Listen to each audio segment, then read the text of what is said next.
Hello gainers, Ralphie here with some fitter philosophy, sharing my philosophical fitness, which is certainly influenced by some classical philosophy, Stoicism for example.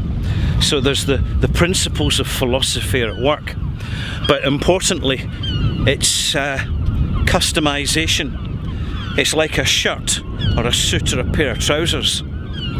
You can always take one off the peg, but the most comfortable garment, the garment that really fits, is the one that is custom made.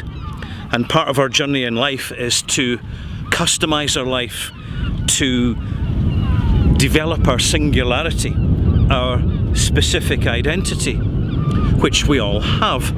Now the building behind me, that's it there, that's it. That's Peel Castle in the Isle of Man. It's right, more or less central in the Irish Sea, on the west coast of the Isle of Man. And as you can see, it does rather look like a garden rockery, does it not? Albeit a very large one and a fancy one. But that is a genuine 12th century, probably a lot earlier actually, because what they do is when they start piling the rubble up, they want to expand in typical human behaviour, and they want to make things more fancy and more secure as they gain more wealth and knowledge. It's part of the human condition, I'm not judging. But Peel Castle is based on really a strategic rock at the end of a beach in a promontory in the coastal town of Peel. Very characterful in the summertime, not so much in the winter. But I can say that I live here.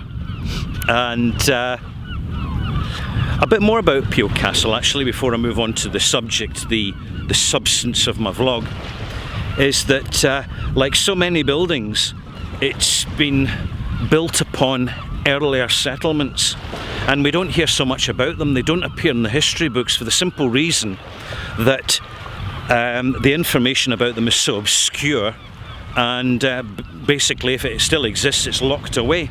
And you would be amazed, absolutely astounded to be aware that wherever we go in the world where there's historical points of references, even although they cross-reference accurately with one another to provide information that is not really in the public knowledge, historical information and very significant information, if it doesn't fit the academic orthodoxy and the script, it's locked away behind doors, in bookshelves, in small libraries, where only academics have access. And of course, if it is of particular sensitivity, there's only permitted academics allowed access. You'll find this particularly with ancient texts like Sumerian tablets, very good example, and some Egyptian early papyrus, and other stuff salvaged from the Library of Alexandria, which was burnt down by the Romans, allegedly. Anyway, into the substance of this video. In the last two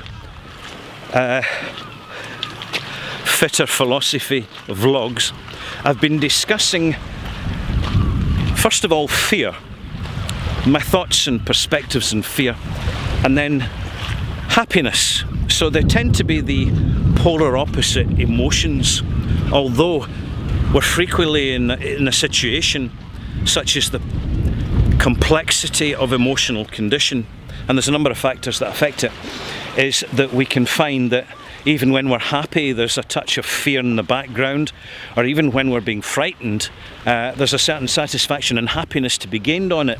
And there's nothing exemplifies this better than folk going or choosing to go on a roller coaster.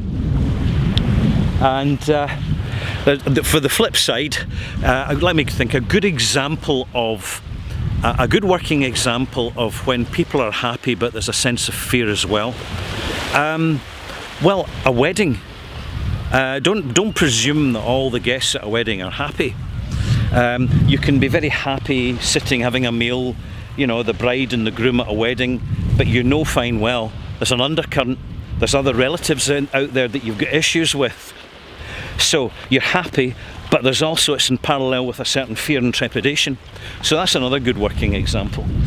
But there's other circumstances that the human psyche experience is subject to, and one of them I'm going to talk about now, and that's doubt.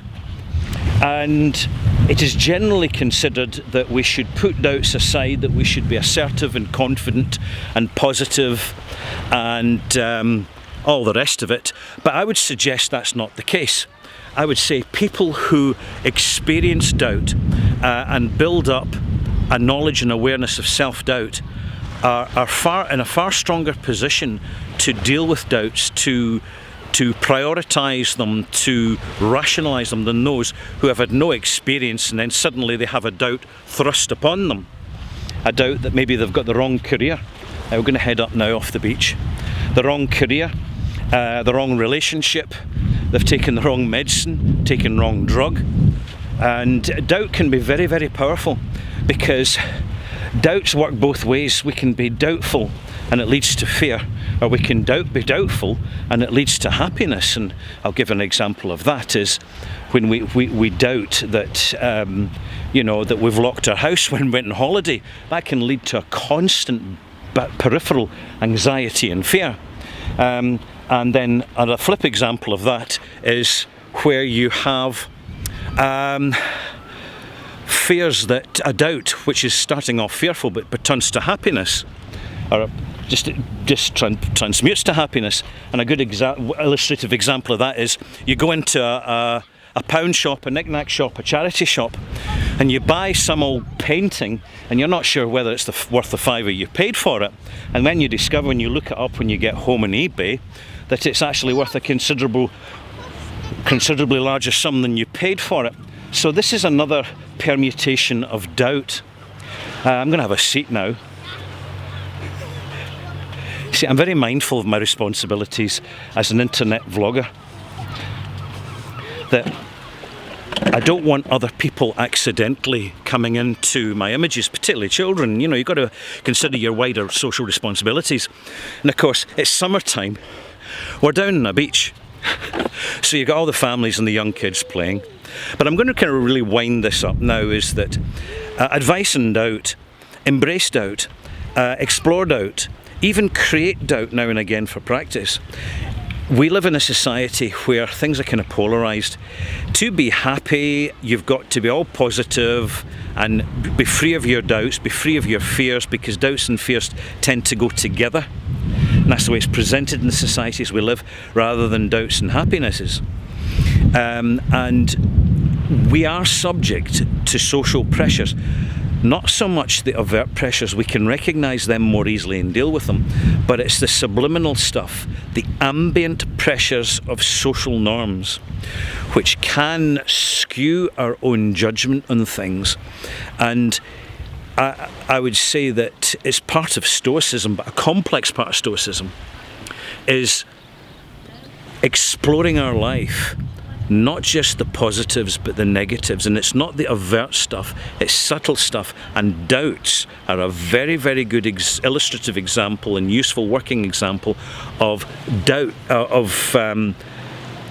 fears and joys that we may experience personally, but they're not fully rounded, they're not totally shaped, they're vague, they're ethereal, they're slightly misty. And we have a lot of that on a day-to-day basis. And you'll find that wise people who are learning from life, are the ones that can take life, engage with life experience and grow individually, not just from children to adults, but from children to beyond adults, mature adults, tolerant, resourceful, forgiving but not forgetting, being unafraid to engage with the unknown. And you know, it's part and parcel of every horror story and fairy tale, and we've got to learn from these things. Doubts is being afraid of the unknown. When we confront these fears, we discover that the unknown becomes more known, it becomes more visible, and there's less to be frightened about. there you have it. I think I'll leave it at that. I've covered rather a lot of ground here. I will leave you now, gainers, with a very, very pleasant ambient image. I like the word ambient. I'm working with it at the moment. Of Peel Castle on the Isle of Man. A genuine, original, authentic, yet you can come and visit it, Viking castle. And I tell you what, the stonework's just a pile of rubble. The Vikings could have learned an awful lot from the Incas, the Aztecs and the Egyptians. They really, really could. They were a bit slovenly with their workmanship, to be honest. Some would say nothing's changed.